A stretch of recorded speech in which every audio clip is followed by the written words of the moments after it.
This video is brought to you by mywayteaching.com.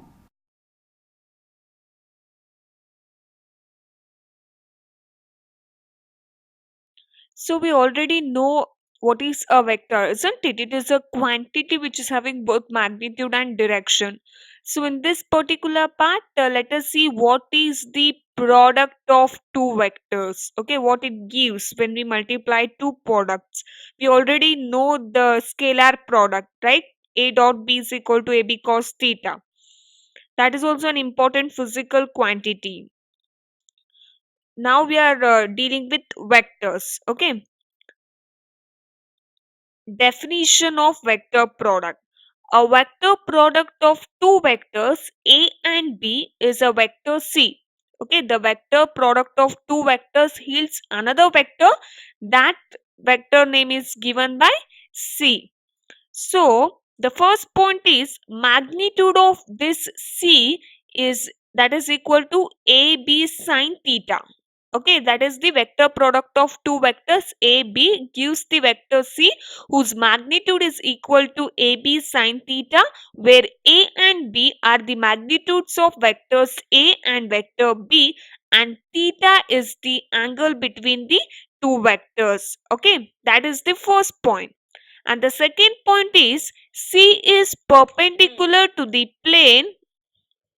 C is perpendicular to the plane containing A and B. If I say A and B are lying in a plane like this, then the vector C will be perpendicular to these two.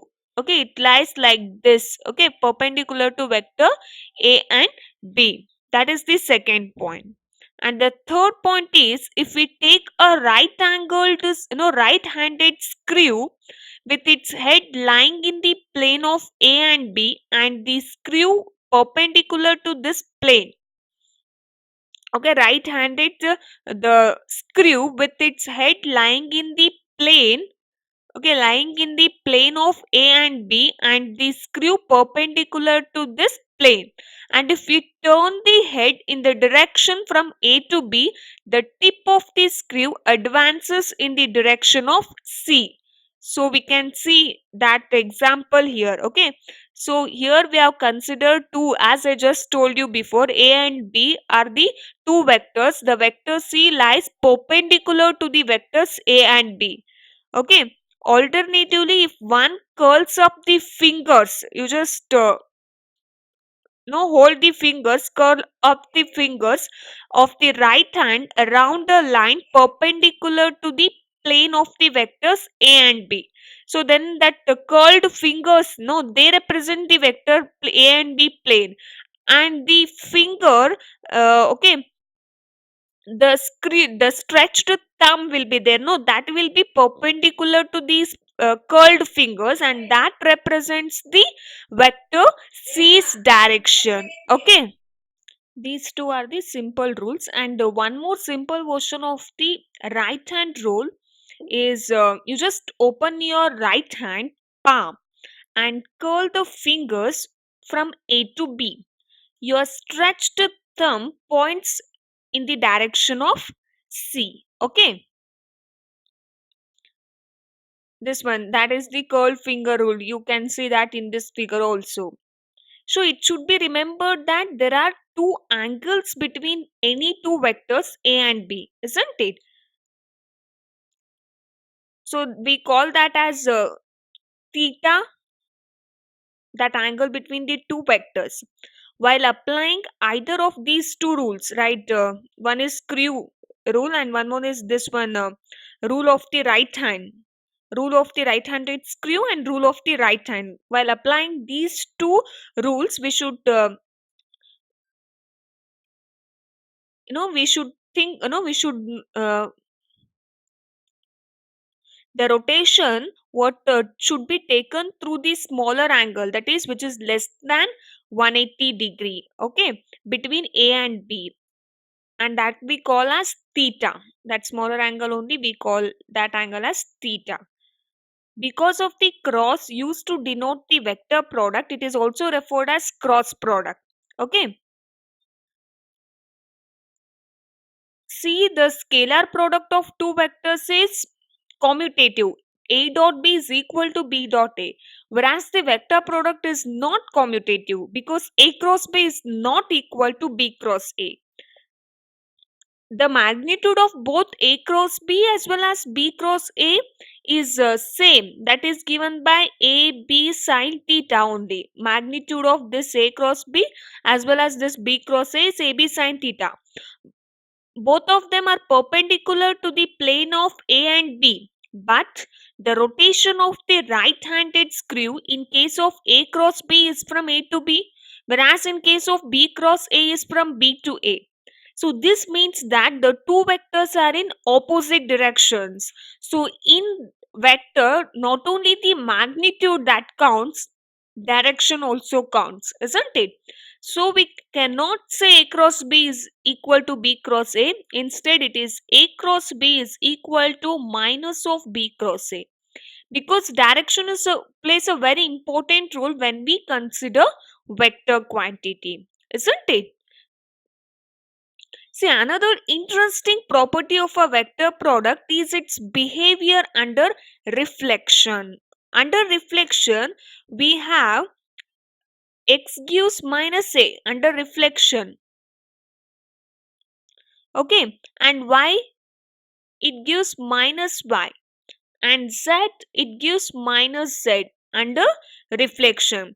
As a result, all the components of a vector they change sign.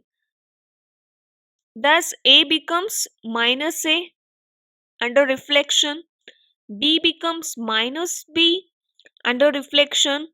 Then, what about this a cross b under reflection? That is the thing. See, a cross b under reflection, it will become minus a cross minus b. Again, it will become a cross b. Okay. Thus, a cross b does not change sign under reflection. You can see here, a cross b will become minus a cross minus b, and it will yield a cross b. So, it will not change sign under reflection.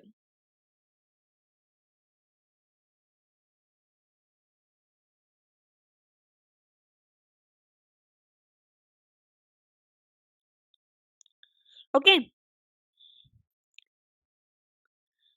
See, both scalar and vector products are distributive with respect to vector addition.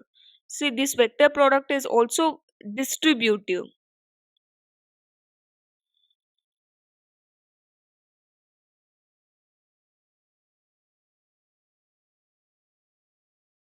which means when we consider scalar, that is a dot b plus c, it becomes what? Yes, a dot b plus a dot c. This is scalar distributive law. When we consider vector, that is a cross b plus c is equal to a cross b plus a cross c. Okay, we may write c is equal to a cross b in the component form. For this, we need to first obtain some of the elementary cross products. In order to write c is equal to a cross b in component form, we should obtain some of the elementary cross products. Okay, so let us consider few elementary cross products then.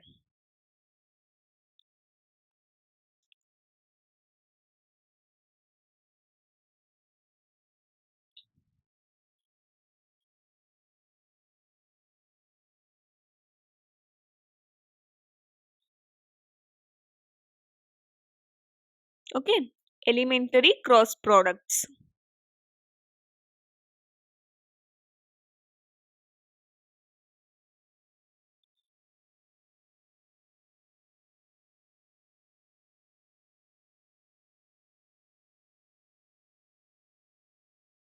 See, the first thing is a cross a is equal to 0. That is a null vector. Okay, because magnitude of a cross a is a square, but the angle between A and A is what? 0, right? Sine 0 is 0. So it will be equal to 0. So from this we can now draw results, that is I cross I is equal to J cross J is equal to K cross K. All will be equal to what? Yes, this is 0. And the second important consideration is here, I cross J will be equal to K cap. See, the magnitude of I cross J cap is sine 90 degree, or we can say 1. Since I and J both have unit magnitude and the angle between them is 90 degree, I cross J is a unit vector. Okay, a unit vector perpendicular to the plane of I cross J is what? That is K cap. So we can write I cross J is equal to K cross, the resultant vector. With this, we can draw some other observations, that is J cross K is equal to I cap, and K cross I is equal to J cap. These are all very important considerations. From the rule for commutation of the cross products, we can write this is I cross J. If we consider J cross I, what happens? It will become minus K cap, isn't it? And K cross J will become minus I cap. And I cross K will become what? Minus J cap. Okay, now if ijk occurs cyclically in the above vector product relation, the vector product is positive. Okay, if ijk do not occur in cyclic order, then see here ijk. If you consider like this, I cap, J cap, K cap. If they occur cyclically like this, Ij, it is in cycle. So the next is K, J, K, I. But here J, I. J, I, it goes in reverse direction. So in that case, it is minus K, isn't it? Yes. Now we can write two vectors A and B. See, A cross B. By considering these unit vectors, we can write AX I cap plus A by J cap plus AZ K cap, that is multiplied with BX I cap plus B by J cap plus BZ K cap, isn't it? So if you simplify this again, AX BX, see, if I consider AX BX, I cap cross I cap will become what? 0, isn't it? And AX BY I cap cross J cap will give K cap, isn't it? And AX BZ I, yes, I cap cross K cap will give minus J cap. In a similar way, if you multiply all the terms, we get AY BX K cap plus AY BZ I cap plus AZ BX J cap minus AZ BY I cap. Okay, if you further simplify it by taking I cap common, AY BZ minus AZ BX I cap plus AZ BX minus AX BZ J cap plus AX BY minus AY BX K cap. Okay, we have used the elementary cross products in obtaining this above relation. So if you put A cross P in the determinant form, we can write it like this. A very simple way of writing the product A cross B.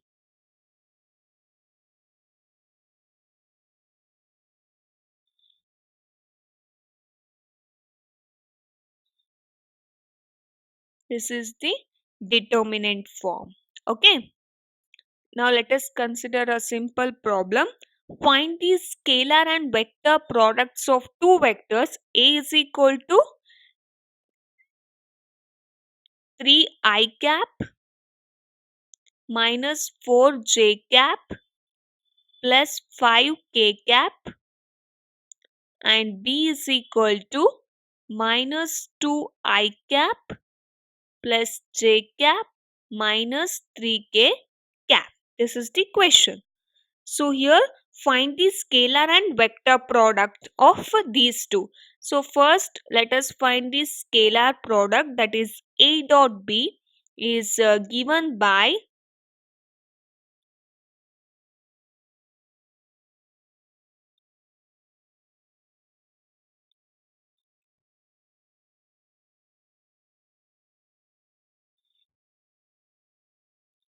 see, if you multiply I dot I is 1, so only the, and I dot j is 0, I dot k is also 0, and minus j dot I is 0, j dot j only that is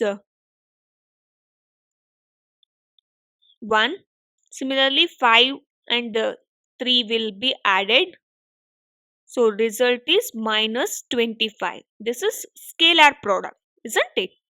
If you consider the vector product, that is A cross B is equal to I cap, J cap, K cap, whereas AX is AY and AZ.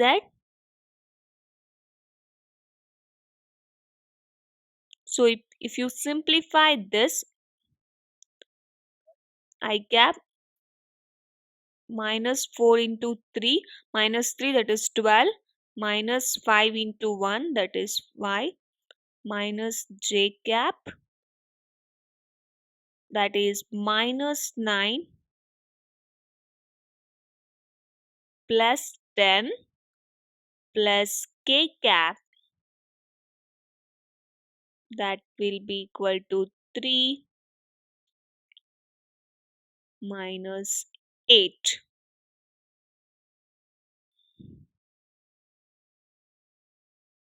So if you simplify this, we get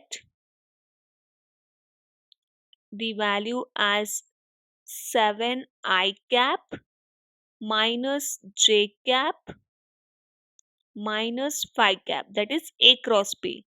If you consider B cross A, then it will be minus 7 I cap plus j cap plus 5k cap, isn't it? Yes.